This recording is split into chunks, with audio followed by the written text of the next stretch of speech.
Hello everyone, I am Kirti and welcome back to my channel.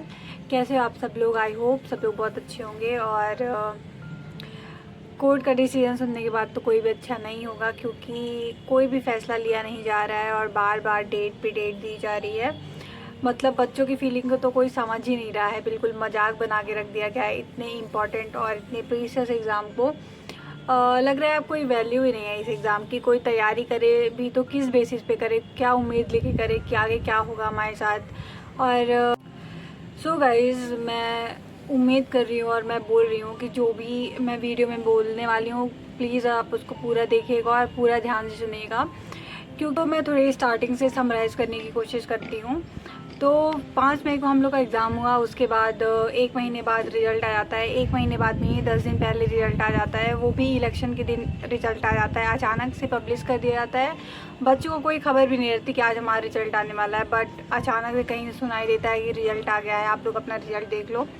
हमने result देखा और result देखने के बाद तो जो नंबर में जो रैंक आई थी एकदम शॉक्ड थे, सारे बच्चे शॉक्ड थे, क्योंकि सबकी रैंक ऊपर नीचे हो गई थी। चाहे वो कितने भी कम नंबर वाला बच्चा हो, बस उसकी रैंक ऊपर नीचे थी, क्योंकि 400 नंबर वालों की भी रैंक नीचे थी और 600 नंबर वालों की तो रैंक नीचे थी ही। सारे बच्चे अपने नंबर और रैंक देखकर तो शॉक्ड थे ही, बट असली खुलासा तब होता है जब हमें 718 और 719 नंबर देखने को मिलते हैं। तो तब सारी खोज चालू होती है कि ये ऐसे नंबर कैसे आ सकते हैं, क्योंकि ये तो पॉसिबल नहीं है नीट के एग्ज़ाम में। जैसे आप लोग सब लोग जानते हो कि अगर एक क्वेश्चन आपका गलत होता है तो आपके 5 नंबर कटते हैं, और एक क्वेश्चन अगर आप छोड़ के आते हो तो 4 नंबर कटते हैं। तो जो 718 और 719 नंबर आए थे वो तो पॉसिबल था नहीं, तो इसकी वजह से ये सारी खोज स्टार्ट होती है कि शायद कोई मिस प्रिंटिंग हो गई हो या फिर कोई घपला हुआ हो। तो यहाँ से मामला स्टार्ट होता है, असली मामला स्टार्ट होता है, और सारे एजुकेशन सिस्टम, सारे चैनल्स इस पर वीडियो बनाने लगते हैं। तब एनटीए की तरफ से एक नोटिस आता है कि हमने ग्रेस मार्क दिए हैं बच्चों को जिनका टाइम लॉस हो गया था, और ब्ला ब्ला जो भी उन्होंने रीज़न दिए। बट फिर इसके बाद ये खुलासा होता है कि बहुत सारे बच्चों का एक ही जो सेंटर था, बहुत सारे बच्चों का रैंक वहीं से आया है। और मेन शॉकिंग था कि 7 बच्चों का 720 आउट ऑफ 720 आया है, जो ये भी एक बहुत बड़ा शॉकिंग न्यूज़ था। तो यहाँ से सारी बातें स्टार्ट होती है, फिर करते को ये सारा मामला जो होता है वो कोर्ट तक पहुंचता है, और हमें बताया जाता है कि जो भी कोर्ट डिसीजन लेगा वो हमारे फेवर में होगा या फिर फेवर में नहीं भी होगा, बट जो कोर्ट डिसीजन लेगा वो फाइनल डिसीजन माना जाएगा। तो हम लोग कितने दिनों से 8 जुलाई का वेट कर रहे थे, बट 8 जुलाई को क्या हुआ? कुछ भी नहीं हुआ। कोर्ट डिसीजन नहीं लिया, मतलब फाइनल डिसीजन नहीं ले पाया, और 11 जुलाई को टाल दी गई। और फिर हम लोग ने उसका भी वेट किया। अब जो 11 जुलाई निकल गई है और ये हियरिंग 18 जुलाई को टाल दी गई है वापस से। तो हम लोग इसका क्या समझे? पूरे समरी का ये मीनिंग होता है कि गवर्नमेंट और किसी भी एजुकेशन सिस्टम को कुछ भी नहीं पड़ी है बच्चों की फीलिंग की, बच्चों का टाइम लॉस हो रहा है, वो सब कोई सोच ही नहीं रहा है। सब लोग अपने में पड़े हुए हैं कि जल्दी से इस मामले को रफा दफा किया जाए। और मैं ये नहीं कहती कि कोई भी एजुकेशन सिस्टम या फिर कोई भी चैनल, कोई भी एजुकेटर्स कोशिश नहीं किया कि बच्चों को इंसाफ मिल सके, बट एट द एंड क्या हुआ? कुछ भी नहीं हुआ। और हम लोग का इतना सारा टाइम वेस्ट हो गया। 2 महीने आज होने को आए हैं, 2 महीना टाइम वेस्ट हो गया यही यूट्यूब का वीडियो स्क्रॉल करते करते और ये सारे ड्रामे में पढ़ के। जो बच्चा दोबारा ड्रॉप भी लेने का सोच रहा होगा तो वो भी 2 महीने अपना वेस्ट कर चुका है, फुल्ली वेस्ट कर चुका है। और अब वो चाहे तो ये 2 महीने वापस आ नहीं सकते, क्योंकि आप लोग जानते हो पेपर अगर 2025 का पेपर होगा तो वो मई में ही होगा। आपके कहने से वो जो 2 महीने आपके वेस्ट हुए हैं ये वापस नहीं आएंगे। तो मेरा ये कहना है कि ये सारे ड्रामे को छोड़ो, और अगर आपको ड्रॉप लेना है आप ड्रॉप लो, आपको काउंसलिंग करवाना है तो आप काउंसलिंग करवाओ। और मैं ये कहना चाहती हूँ कि एटलीस्ट आप कोई फैसले पर नहीं आ रहे हो, कोई कंफ्यूजन में नहीं आ रहे हो, तो आप काउंसलिंग तो स्टार्ट करवा दो। काउंसलिंग के लिए क्यों लेट कर रहे हो? काउंसलिंग के लिए लेट होगा तो उधर हमारा कॉलेज मिलेगा तो लेट होगा, फिर उधर हमारे बैचेस लेट स्टार्ट होंगे, तो ऐसे करते करते अक्टूबर के लास्ट में हम लोग पहुंच जाएंगे और इतना सारा साल बर्बाद हो जाएगा। जब हम अक्टूबर में कॉलेज पहुंचेंगे तो इससे अच्छा तो हम दूसरा ड्रॉप लेके मई में दोबारा एग्ज़ाम नहीं दे देंगे। एटलीस्ट आप कोई फ़ैसला नहीं सुना पा रहे हो तो कम से कम काउंसलिंग की डेट दे दो, काउंसलिंग करवाने लगो। क्यों हमारा टाइम वेस्ट कर रहे हो? वैसे भी 2 महीने टाइम इतना वेस्ट हो गया है कि अब जो बच्चे ड्रॉप लेंगे उनको 2 महीने कम मिलेंगे और जो बच्चे काउंसलिंग करवाएंगे उनका तो लेट होता ही जा रहा है। तो मेरा ये कहना है कि अब आप लोग अगर थोड़ी सी भी उम्मीद की हो तो वो उम्मीद छोड़ दो, क्योंकि कोर्ट यही करता रहेगा, डेट पे डेट देता जाएगा और हियरिंग कर चलती जाएगी, कोई सॉल्यूशन नहीं निकलने वाला। मुझे तो नहीं लगता कोई सॉल्यूशन निकलने वाला है, क्योंकि अगर इनको इतनी ही चिंता होती बच्चों की और अगर इनको इतना ही होता कि बच्चों के साथ अच्छा हो तो ये पेपर ही लीक क्यों होने देते। और अगर एटलीस्ट पेपर लीक भी हुआ तो आप एक्सेप्ट करो ना कि आपका पेपर लीक हो गया है, हमसे गलती हो गई है। एनटीए वालों ने तो अभी तक एक्सेप्ट भी नहीं किया था और अभी उन्होंने सिर्फ ये बोला कि दो जगह में पेपर लीक हुआ है, पटना और कोई एक और जगह है, मेरे को नाम नहीं याद आ रहा है। तो अभी उन्होंने इतने दिनों बाद 2 महीने बाद तो ये एक्सेप्ट किया है कि हाँ पेपर लीक हुआ है। 2 महीने तक तो आपने ये एक्सेप्ट भी नहीं किया था कि पेपर लीक हुआ है कि नहीं हुआ है, और आप लोग ने बच्चों का मजाक बना दिया, इस पूरे नीट का मजाक बना दिया है। तो और मैं ये कहना चाह रही कि अगर इतनी ही ट्रांसपेरेंट एजेंसी होती तो आपने ग्रेस मार्क के बारे में पहले क्यों नहीं बताया। जब आपने रिजल्ट पब्लिश किया उसके साथ ही आपको वो नोटिस भी पब्लिश करना चाहिए कि मैंने इन बच्चों को ग्रेस मार्क दिए हैं। और आपने तो अभी सिर्फ टॉप 100 की लिस्ट निकाली है, आपने पूरे बच्चों का रिजल्ट दिया भी नहीं है कि कितने बच्चों के साथ आपने क्या किया है। किसी को कुछ भी आइडिया नहीं है कि आप कितने बच्चों के साथ आपने ग्रेस मार्क दिए, कितने बच्चों का आपने क्या किया। बहुत सारे बच्चों का तो ये भी आ रहा है कि मैंने जो कैलकुलेट किया था OMR में उसमें मेरे ज़्यादा नंबर थे और जब मेरा रिजल्ट आया उसमें कम नंबर थे। बहुत सारे बच्चों का टाइम लॉस हुआ, बहुत सारे बच्चों को पेपर ही गलत दे दिया गया, हिंदी मीडियम वालों को इंग्लिश मीडियम का पेपर दे दिया गया।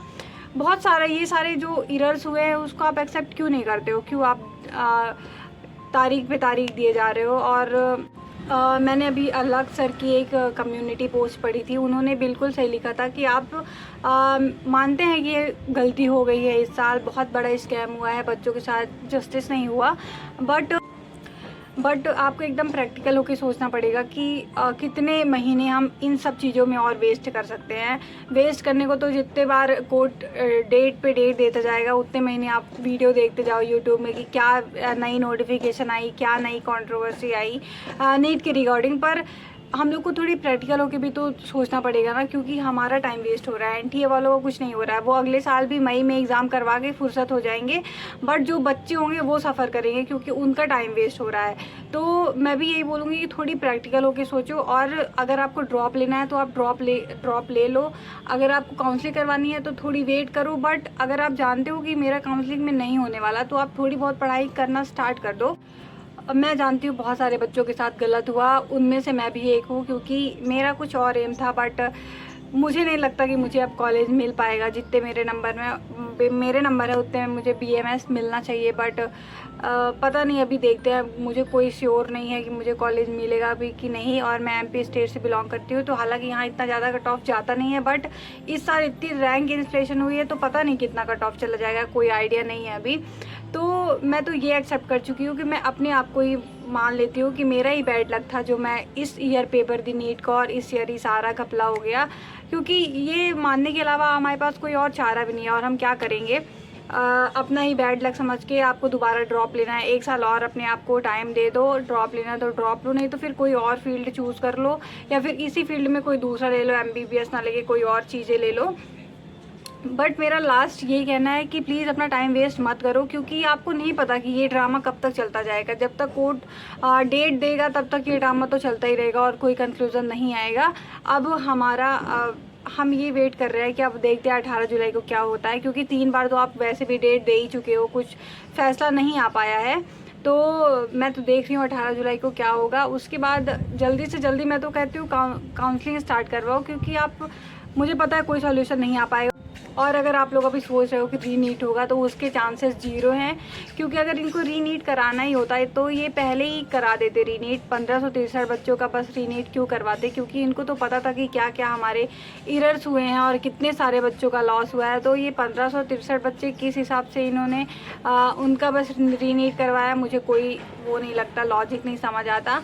तो मेरा ये कहना है कि इनको कोई लेना देना नहीं है बच्चों से, बच्चों का टाइम वेस्ट हो रहा है तो होए, उनका तो बस अपना है कि अपनी एजेंसी को क्लीन करना है, अपनी एजेंसी को ट्रांसफ़र प्रूफ बताना है कि हमारी निकलो इन सब से बाहर और अपना जो फ़ैसला लेना है अपना फ़ैसला लो, अपने लाइफ का फ़ैसला लो।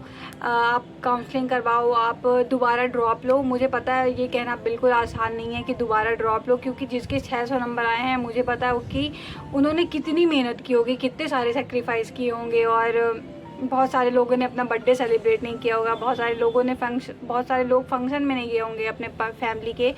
तो आई नो बहुत हार्ड है कि ये कहना कि दोबारा ड्रॉप ले लो। और मुझे पता है कि बहुत सारे जो फैमिली वाले होंगे, बहुत सारे पेरेंट्स होंगे, वो दोबारा ड्रॉप लेने नहीं भी देंगे, क्योंकि जो सिनेरियो चल रहा है सारे पेरेंट्स भी खुद घबरा गए हैं कि ये क्या हो रहा है और अगले साल क्या होगा कोई भी गारंटी नहीं है, क्योंकि ऐसे अगले साल भी पेपर लीक हो जाएगा और कोर्ट में ऐसे मामला चलता रहेगा, बच्चों का टाइम वेस्ट होगा। तो सारे पेरेंट्स डर गए होंगे और अपने बच्चों को ड्रॉप नहीं लेने देना चाह रहे थे। और बहुत सारे बच्चों का लास्ट ड्रॉप रहा होगा, क्योंकि जैसे मेरा लास्ट ड्रॉप था, मैं अब इसके बाद ड्रॉप नहीं ले सकती क्योंकि मैं अब थक गई हूँ। और तो मैं अपने जैसा ही बहुत सारे बच्चों का सोच रही हूँ कि बहुत सारे बच्चों का लास्ट ड्रॉप रहा होगा, वो ड्रॉप नहीं ले सकते। बट अब कुछ कह नहीं सकते ना, जो हो गया वो उसको एक्सेप्ट करना है और आगे बढ़ना है। सो या गाइज़, मेरा बस यही कहना था कि प्लीज़ इन सब से बाहर निकलो और कोई अच्छा फ़ैसला लो अपने लाइफ के लिए, जो आपके लिए अच्छा हो।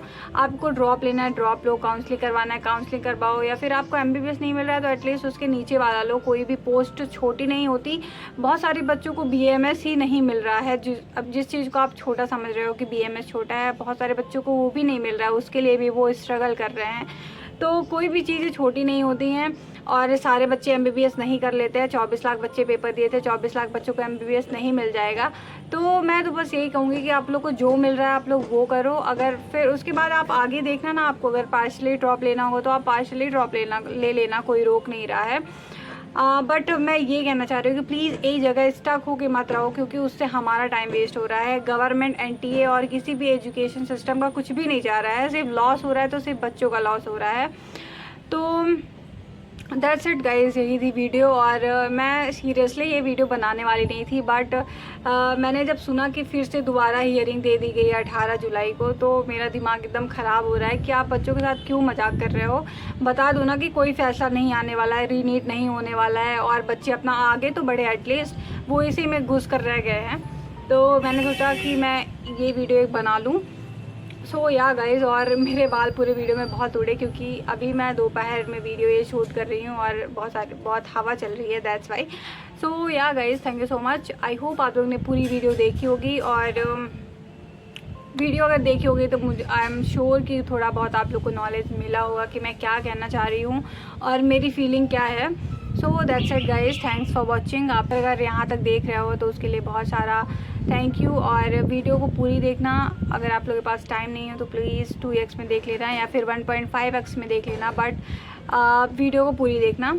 सो या गाइज़, अब मिलेंगे दूसरी वीडियो के साथ। पता नहीं वीडियो मैं कब बनाऊंगी और किस टॉपिक पे बनाऊंगी, I have no idea, but मैं कोशिश करूंगी कि मैं थोड़ी बहुत इन्फॉर्मेशन अपने चैनल के थ्रू दे दी रहूँ आप लोग को, जो लोग भी